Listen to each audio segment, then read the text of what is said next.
Churning Day by Seamus Heaney.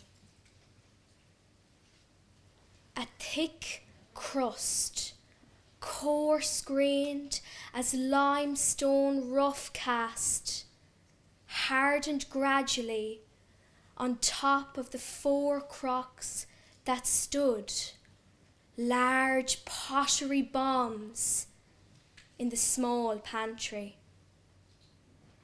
After the hot brewery of gland, cud and udder, cool, porous earthenware fermented the buttermilk for churning day, when the hooped churn was scoured with plumping kettles and the busy scrubber echoed daintily on the seasoned wood.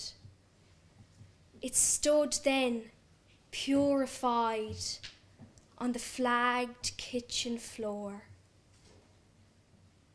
Out came the 4 crocks, spilled their heavy lip of cream, their white insides, into the sterile churn.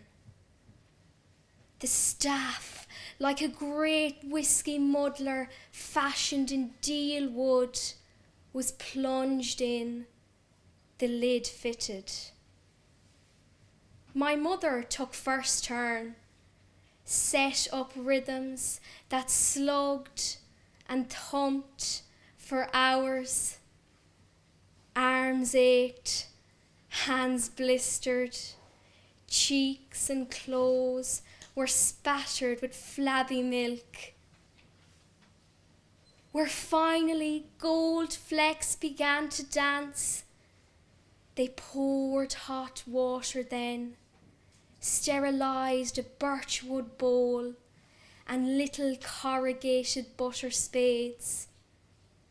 Their short stroke quickened.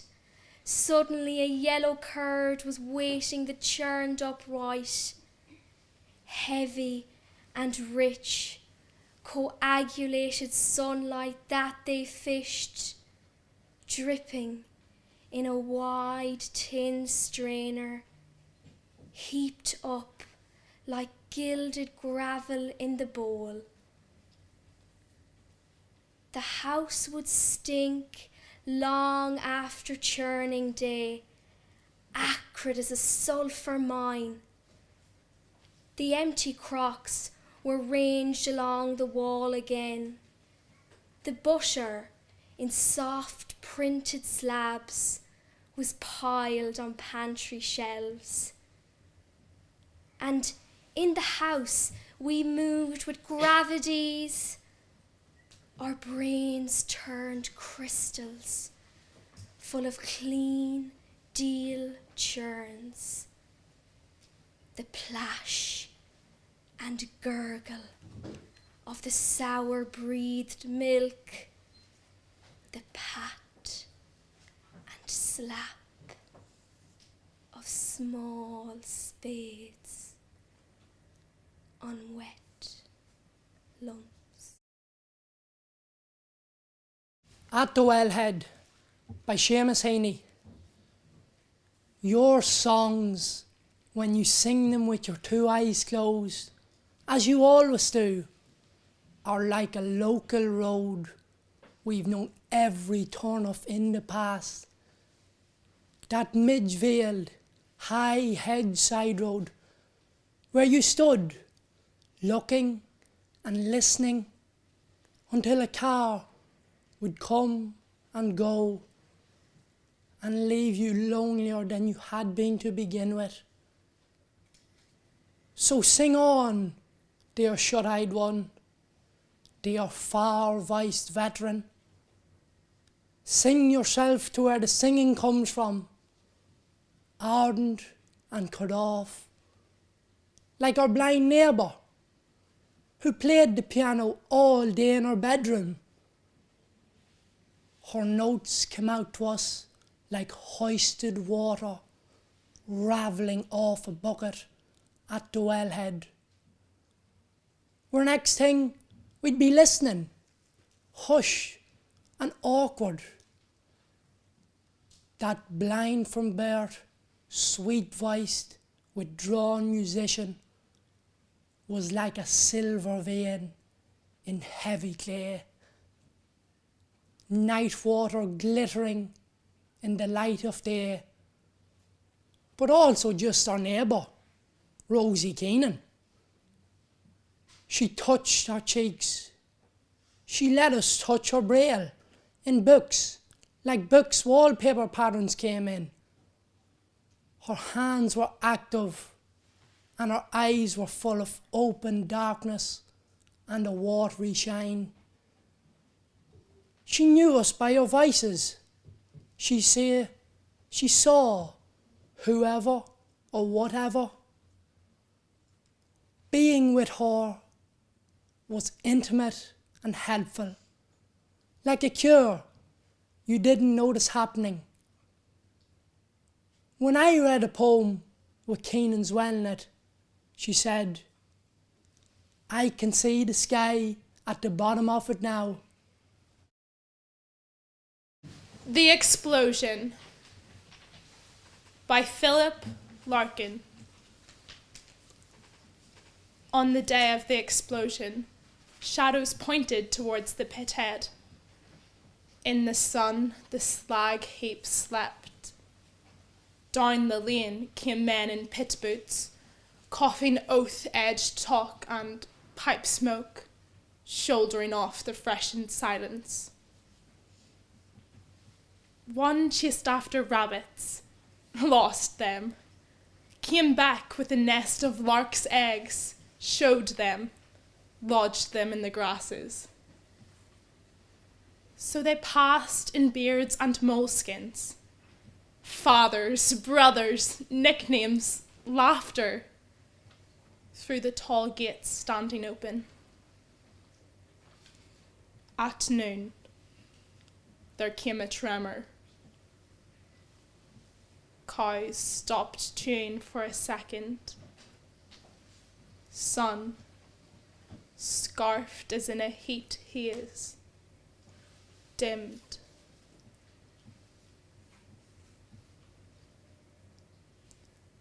The dead go on before us. They are sitting in God's house in comfort. We shall meet them face to face.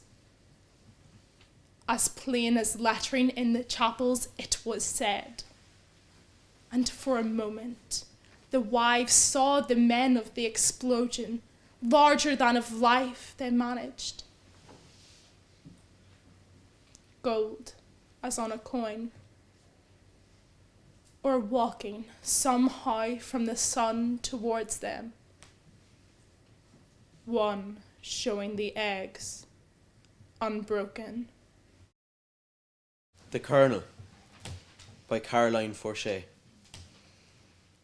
What you have heard is true. I was in his house. His wife carried a tray of coffee and sugar. His daughter filed her nails. His son went out for the night. There were daily papers, pet dogs, a pistol on the cushion beside him. On the television was a cop show. It was in English. The moon swung bare on its black cord over the house. Broken bottles were embedded in the walls around the house to scoop the kneecaps from a man's legs or cut his hands to lace. On the windows there were gratings like those in liquor stores. We had dinner, rack of lamb, good wine. A gold bell was on the table for calling the maid. The maid brought green mangoes, salt, a type of bread. I was asked how I enjoyed the country.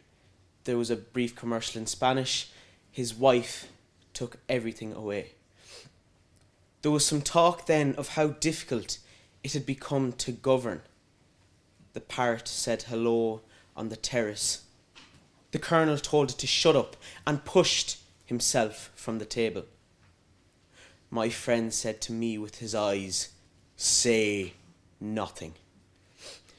The colonel returned with the sack used to bring groceries home. He spilled many human ears on the table. There is no other way to say this.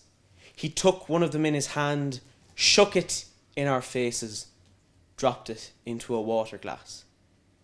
It came alive there. I am tired of fooling around, he said. As for the rights of anyone, tell your people they can go fuck themselves. I had nothing to say. He swept the ears to the floor with his arm and held the last of his wine in the air. Something for your poetry? No, he said. Some of the ears on the floor caught this scrap of his voice. Some of the ears on the floor were pressed to the ground. On Raglan Road by Patrick Kavanagh. On Raglan Road on an autumn day, I met her first and knew that her dark hair would weave a snare that I might one day rue. I saw the danger, yet I walked along the enchanted way, and I said, let grief be a fallen leaf at the dawning of the day. On Grafton Street in November, we trip lightly along the ledge of the deep ravine where can be seen the worth of passion's pledge. The Queen of Hearts still making tarts, and I not making hay. Oh, I loved too much, and by such and such is happiness thrown away. I gave her gifts of the mind, I gave her the secret sign that's known to the artists who have known true gods of sound and stone and word and tint. I did not stin, for I gave her poems to say, with her own name there and her own dark hair, like clouds over fields of May. On a quiet street where old ghosts meet, I see her walking now, away from me so hurriedly, my reason must allow. For I had wooed, not as I should, a creature made of clay. When the angel woos the clay, he'd lose his wings at the dawn of day. Fairy Tale by Miroslav Holub. He built himself a house. His foundations, his stones, his walls, his roof overhead, his chimney and smoke. He made himself a garden, his fence, his earthworm, his thyme, his evening dew. He cut out his bit of sky above, and he wrapped the garden in the sky and the house in the garden, and went off, lone as an Arctic fox, through the cold, unending rain, into the world. Connolly by Liam McGowan. The man was all shot through that came today into the barrack square. A soldier I am not proud to say, we killed him there. They brought him from the prison hospital. To see him in that chair, I thought his smile would far more quickly call a man to prayer. Maybe we cannot understand this thing that makes these rebels die. And yet all things love freedom and the spring clear in the sky. I think I would not do this deed again, for all that I hold by. Gaze down my rifle at his breast, but then a soldier I. They say that he was kindly, different too, apart from all the rest, a lover of the poor and all shot through, his wounds ill-dressed. He came before us, faced us like a man. He knew a greater pain than blows or bullets ere the world began. Died he in vain? Ready, present. And he just smiling. God, I felt my rifle shake. His wounds were opened out, and round that chair was one red lake. I swear his lips said, "Fire!" when all was still, before my rifle spat that cursed lead. And I was picked to kill a man like that. Ireland is Changing Mother by Rita Ann Higgins. Don't throw out the loaves with the dishes, Mother. It's not the double take so much. It's that they take you by the double. And where have all the Nellies gone? And all the Mrs. Kellys gone? You might have had the cleanest step on your street. But so what, Mother? Nowadays, it's not the step, but the mile that matters. Meanwhile, the Ballybane Taliban are battling it out over that football. They will bring the local yokels to a deeper meaning of over the barring it. And then some scarring will occur, as in cracked skull for your trouble. They don't just integrate, they limp-pagrate. Your sons are shrinking, Mother. Before this, Mother, your sons were gods of that powerful thing, gods of the apron string. They could eat a horse, and they often did, with your help, Mother. Even Tim, who has a black belt in sleepwalking and borderlining, couldn't torch a cigarette, much less the wet haystack of desire. Even he can see Ireland is changing, Mother.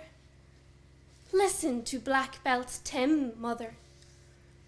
When they breeze onto the pitch like some Namibian gods, the local girls wet themselves. They say in a hurry, "Oh my God, oh my God." Not good for your sons, Mother, who claim to have invented everything from the earwig to the schlitter.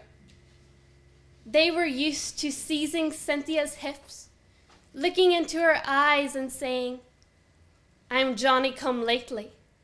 Love me." Now the Namibian gods and the Ballybane Taliban are bringing the local yokels to their menacing senses and scoring more goals than Cuchulainn. Ireland is changing, Mother.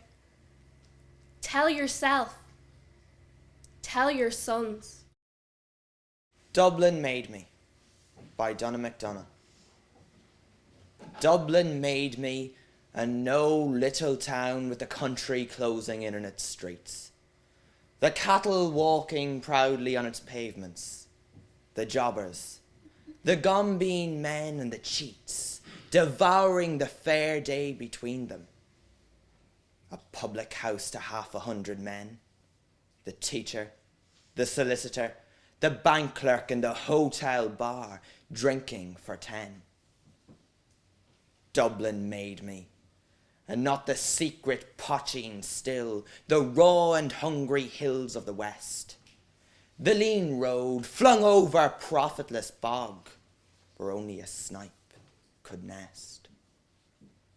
Where the sea takes its tithe of every boat, Bawneen and Curragh have no allegiance of mine, nor the cute, self-deceiving talkers of the south who look to the east for a sign.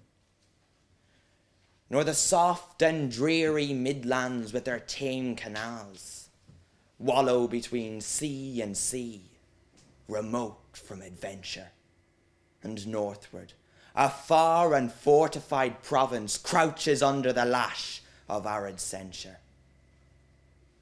I disclaim all fertile meadows, all tilled land, the evil that grows from it, and the good, but the Dublin of old statues, this arrogant city, stirs proudly and secretly in my blood.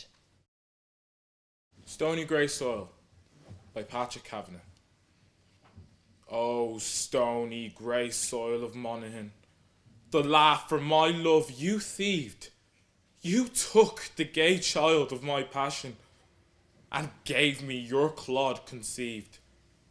You clogged the feet of my boyhood, and I believed that my stumble had the poise and stride of Apollo, and his voice my thick-tongued mumble.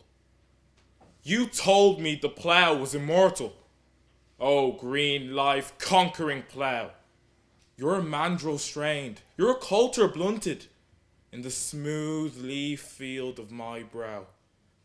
You sang on steaming dunghills a song of cowards brood.